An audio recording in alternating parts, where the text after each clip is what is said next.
নমস্কার বন্ধুরা, আজকের রেসিপি আমার ভেড়ি দো পেঁয়াজা।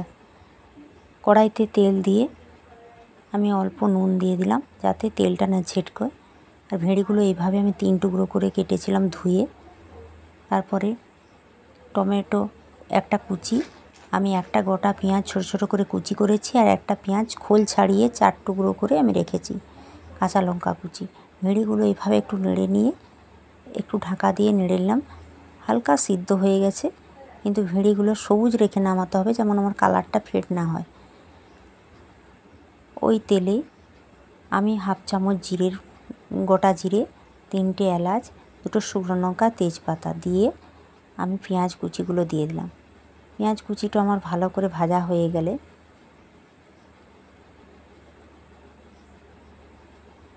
এইভাবে নেড়ে নেড়ে একটু ভালো করে পেঁয়াজটা ভেজে নিতে হবে।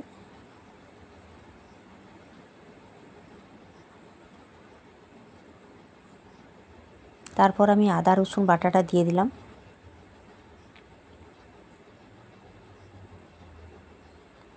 এটাকে একটু নেড়ে নিয়ে আমি যে টমেটোটা কুচি করে রেখেছিলাম ওটাও দিয়ে দিলাম।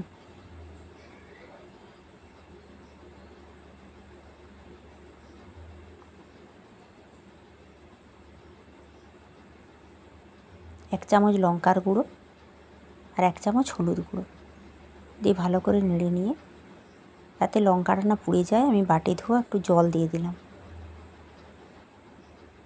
ধনের গুঁড়ো, জিরের গুঁড়ো 1 চামচ, জিরের গুঁড়ো হাফ চামচ, ধনের গুঁড়ো, স্বাদ মতো নুন, স্বাদ মতো চিনি স্বাদ আনার জন্য দিয়ে একটু জল দিয়ে মশলাটা ফুটতে দিলাম। আরেকটা প্যানে আমি সাদা তেল দিয়ে করেছি, আপনারা চাইলে বাটার দিয়েও করতে পারেন।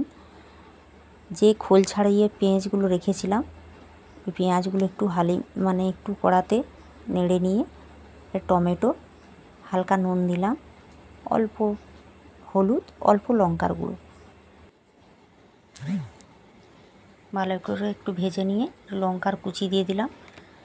লঙ্কার কুচি দিয়ে একটু নেড়ে চেড়ে, বেশি ভাজা যাবে না, অল্প কাঁচা ভাবটা নেড়ে নিয়ে ওই মশলার সঙ্গে ঢেলে দিলাম। মশলাটা একটু ফুটতে দিয়ে